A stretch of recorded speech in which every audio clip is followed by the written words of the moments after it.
জয় ঠাকুর।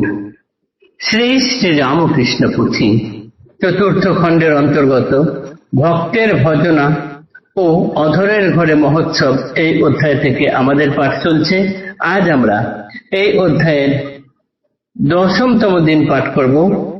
পর্ব 687, পৃষ্ঠা সংখ্যা 446 শেষ অর্ধেক। এর আগের দিনের পাঠে আমরা দেখেছি ঠাকুর ভক্ত বাঞ্ছা কল্পতরু, তিনি সকলের মন বোঝেন, কার মনে কখন কিরকম ভাবের উদয় হয় সেই অনুযায়ী সেই রকম তিনি ব্যবস্থা করেন।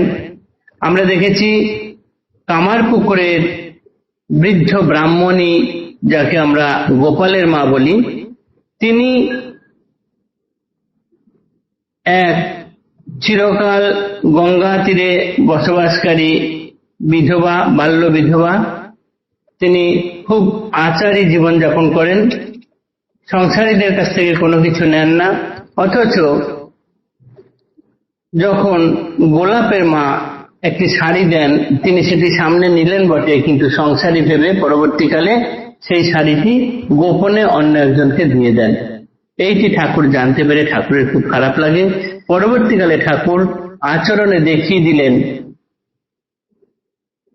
যে যেমন গোলাপের মা গৃহীদের মধ্যে থেকেও তিনি শুদ্ধ, ঠিক সেই রকমই গোপালের মা আচারী বৃদ্ধ বাল্য বিধবা ব্রাহ্মণ।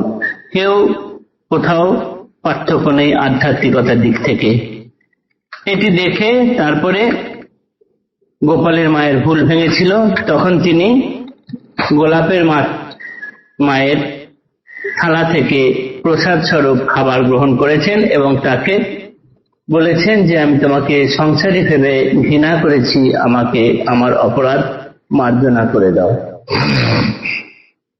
এইভাবে ঠাকুর ঢিল দিয়ে ঢিল ভাঙতে ভীষণ পারদর্শী ছিলেন। পুথিকার সেইটি বলেছেন, ঢিল দিয়া ঢিল ভাঙা প্রভুর কেমন, শোনো লীলা ভব সিন্ধু পারের কারণ। তারপরে অংশ আজ পাঠ করছি।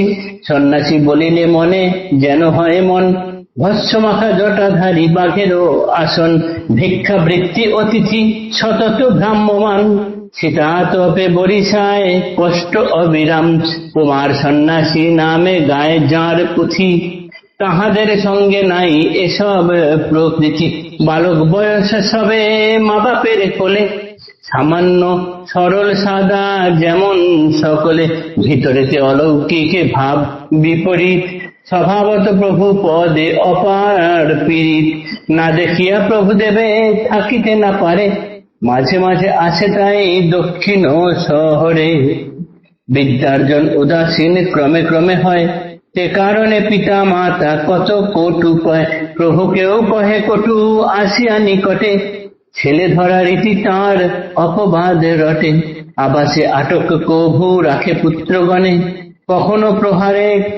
প্রহার করে নিদারুণ প্রাণে, ভক্তদের পিতামাতা বিষয়ী সকলে, দিবারাতি এক চিন্তা ধন মান ছেলে, ধর্মের কেমন ভাব কালে প্রচলিত, সহজে বুঝিবে মন শুনো লীলা গীত, হেন বংশে প্রভু ভক্ত উপমার স্থল, গোময় কুণ্ডেতে যেন প্রফুল্ল কমল, ভক্ত বংশে প্রভু ভক্ত যাদের জনম, এমন প্রভুর ভক্ত অতিশয় কম, একমাত্র বলরাম বসু জমিদার, দ্বিতীয় তাহার মতো মেলা অতি পার, কুটুম্ব বান্ধব ভক্ত আত্মীয় স্বজন, বহু পূর্বে বলিয়াছি যত বিবরণ, প্রভু ভক্ত চূড়ামণি তাহার শ্যালক, বাবুরাম নামে খ্যাত বয়সে বালক, বাবুরামে প্রভুদেব আপনি গোসাই, ভিক্ষা মাগিলেন তার জননীর ঠাই, ভক্তিমতী নিজে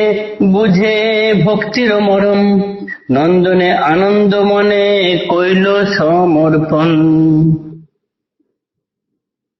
এইবার আমরা দেখব ঠাকুরের সঙ্গে কুমার সন্ন্যাসী এসে জুটলেন। এই কুমার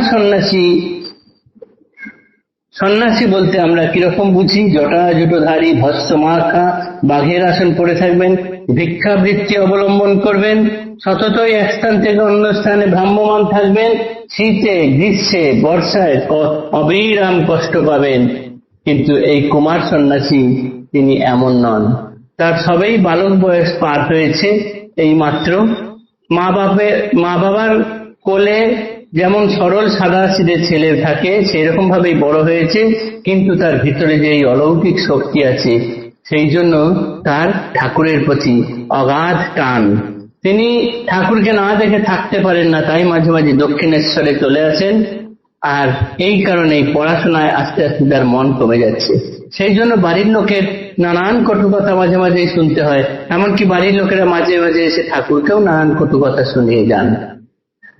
আবার এই সময়ে এইরকম ছেলেরা ঠাকুরের কাছে চলে আসতেন বলে ঠাকুরকে ছেলে ধরা অপবাদও শুনতে হয়। ধর্মের কল বাতাসে নড়ে, ধীরে ধীরে সমস্ত ধর্ম কিভাবে প্রচলিত হয় এটাই এখানে বলেছেন পুথিকার, যে ধর্মের কেমন ভাব কালে প্রচলিত, সহজে বুঝিবে মন, শুনো লীলা গীত। এইখানে দেখা যাচ্ছে যে অধিকাংশ ভক্ত যারা এসেছেন তাদের বাড়ির লোকেরা সর্বদাই গৃহীর সংখ্যাই বেশি, এবং গৃহী মানুষেরা সর্বদা ধন মান ছেলে এইসব নিয়ে মত্ত থাকেন বা চিন্তায় মগ্ন থাকেন। তারা বেশি আধ্যাত্মিকতা বা ছেলে এই আধ্যাত্মিক পথে যাক এই জাতীয় কাজ তারা ভাবেনও না, করতেও দেন না। বেশিরভাগ সময় যেমন গোবরেই পদ্মফুল ফোটে, এখানেও সেই রকম। তবে ভক্তের ঘর থেকে সন্তান এসেছে ঠাকুরের কাছে, ভক্ত হয়েছে, এমন সংখ্যা খুবই কম। এইরকম সংখ্যার উদাহরণ হলেন একমাত্র বলরাম বসু। আর বলরাম বসুই জমিদার, এবং তাদের মধ্যেই আছেন আরেকজন, সেটি হচ্ছেন বাবুরাম। তিনি বলরাম বাবুর শ্যালক, তিনিও বালক বয়স। এই বাবুরামের মধ্যেও যথেষ্ট আধ্যাত্মিকতা আছে, তাই বাবুরামের মায়ের কাছ থেকে ঠাকুর বাবুরামকে চেয়ে নিলেন।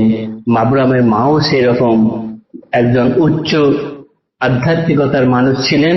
সেই জন্য তিনি বুঝতে পেরে সেই ভক্তিমতী নারী বা মহিলা ঠাকুরকে, তাদের সন্তানকে ঠাকুরের কাছে আনন্দ মনে সমর্পণ করেছিলেন।